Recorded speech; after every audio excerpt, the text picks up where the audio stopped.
دوستان عزیزم، درود و مهر. امیدوارم حال دلتون عالی باشه. امروز اومدم با یک غذای فوری و فوق‌العاده خوشمزه. تو مرحله اول سیب زمینی که داریم با دنده درشت باید رندش بکنیم و بعد از اون سیب زمینی ها میریزیم داخل یه ظرفی و آب سرد بهش اضافه میکنیم و میذاریم به مدت 45 دقیقه داخل آب سرد باشه و بهتون پیشنهاد میکنم که دست به کار بشین و این غذای فوق العاده خوشمزه رو درست کنین که مطمئنم کوچیک و بزرگ عاشقش میشن. و حالا توی این فاصله من پیازی که دارم به صورت اسلایسی ریزش میکنم و شما به هر مدلی که دوست دارین میتونین پیازتون رو ریز کنین، فرقی نمیکنه.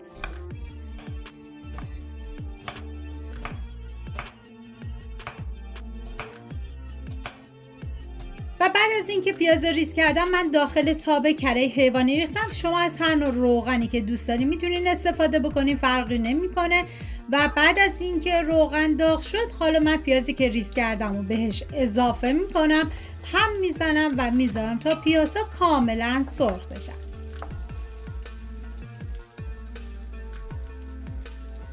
و حالا ادویه ها رو بهش اضافه میکنم که ببینید ادویه این غذا فقط نمک و پاپریکا و پودر گشنیز هستش، نیاز به ادویه دیگه ای نیستش.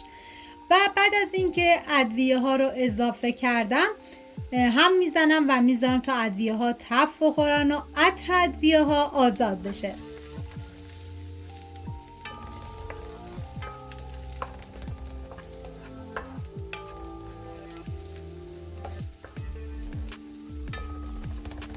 و حالا گوشت چرخ کرده رو به پیاز اضافه میکنم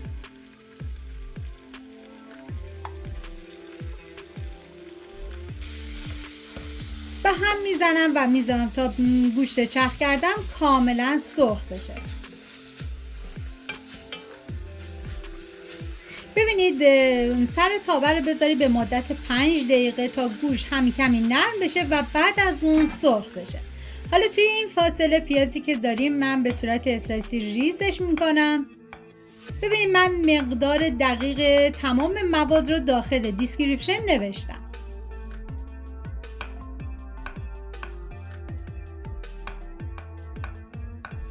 و اینجا دیگه گوشت کاملا نرم شده و بعد از اون سرخ شد که حالا من قارچایی که ریز کردم و به گوشت اضافه میکنم.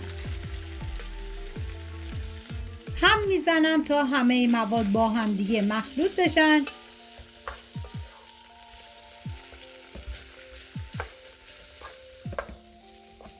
واقعا این غذا خیلی خوشمزه است. دست به کار بشین و همین امروز درستش کنید و بذارید به مدت 10 دقیقه این مواد کاملا بپزه و بعد از اون تف بخوره. حالا توی این فاصله فلفل دلمه‌ای که داریم من به صورت نگینی ریزش میکنم. ببینید شما میتونید از فلفل دلمه‌ای رنگی هم استفاده بکنید، فرقی نمیکنه، این دیگه کاملا سلیقه‌ایه. و حالا میریم سراغ قارچ و گوشت که دیگه اینجا کاملا آماده شده و حالا فلفل دلمه‌ای که ریز کردیم و به این مواد اضافه میکنیم، هم میزنیم و میذاریم تا به مدت 5 دقیقه دیگه تف بخوره.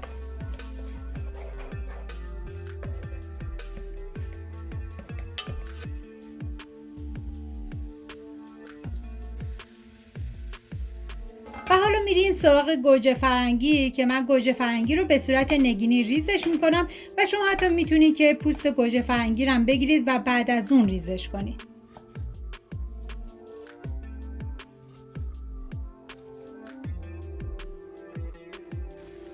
و دیگه اینجا مواد کاملا سرخ شده و گوجه فرنگی رو به مواد اضافه میکنیم.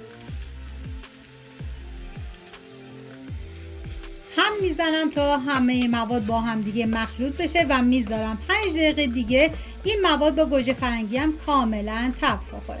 ببینید حتما زیر حرارتتون کم باشه، به هیچ عنوان زیاد نباشه. و حالا توی این فاصله میریم سراغ سیب زمینی ها که من سیب زمینی ها رو دیگه از آب سرد خارج میکنم و فشار میدم تا آب اضافهش کاملا کشیده بشه.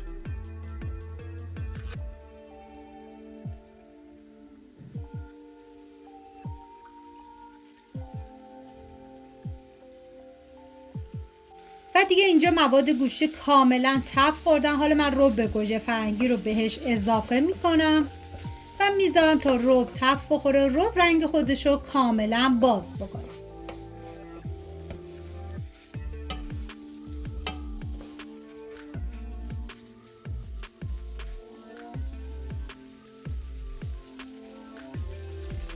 و دیگه اینجا مواد ما کاملا آماده است و میریم سراغ تخم مرغ که من تخم مرغ رو داخل ظرفی میشکنم و بعد از اون هم میزنم تا تخم مرغ از لختگی کاملا در بیاد.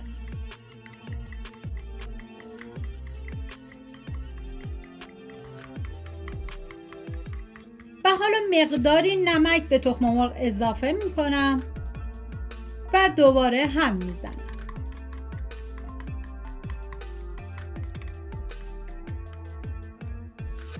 و حالا آرد رو به سیب زمینی که از آب خارج کردیم اضافه میکنیم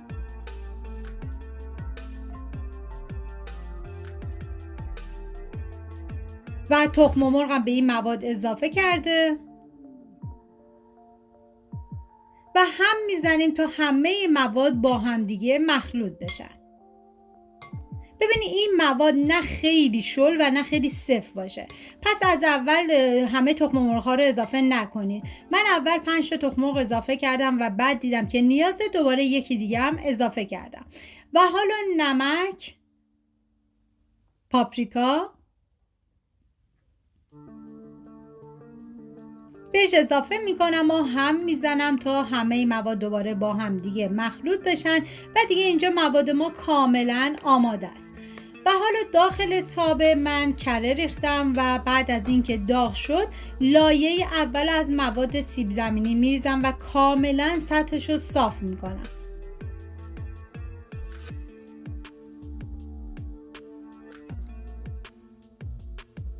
ببینید عزیزانی که دوست ندارن که داخل روغن این مواد رو درست کنن میتونن بذارن داخل فری که از 15 دقیقه قبل گرم شده با دمای 180 درجه به مدت 45 دقیقه و بعد 5 دقیقه آخرم گلیر رو روشن میکنن. من لایه اول که سیب زمینی ریختم لایه بعدی رو پنیر پیتزا میریزم. ببینید هر سری که موادتون رو میریزین کاملا سطحش رو صاف بکنید و حالا از مواد گوشتی بهش اضافه میکنم و سعی کنی که مواد به کناره ها نره که نسوزه و بعد از اون دوباره پنیر پیتزا رو بهش اضافه میکنم و لایه آخرم از مواد سیب زمینی میریزم و میذارم هر سمت کوکو با حرارت متوسط به مدت نیم ساعت کاملا سرخ بشه و بعد از اون دیگه کاملا آماده است.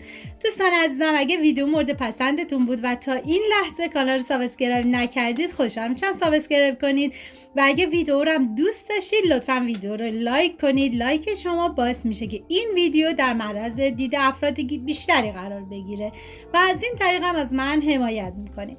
حالا یه سمت کوکو کاملا سرخ شده، من برمیگردونم و سمت دیگه‌ش هم به مدت نیم ساعت میذارم سرخ شه و بعد از اون دیگه آماده است. امیدوارم که این غذای فوق‌العاده خوشمزه رو درست کنید، در کنار عزیزانتون از خوردنش لذت ببرید. مرسی از همراهی همیشگیتون. تا یه خوشمزه دیگر، بدرود.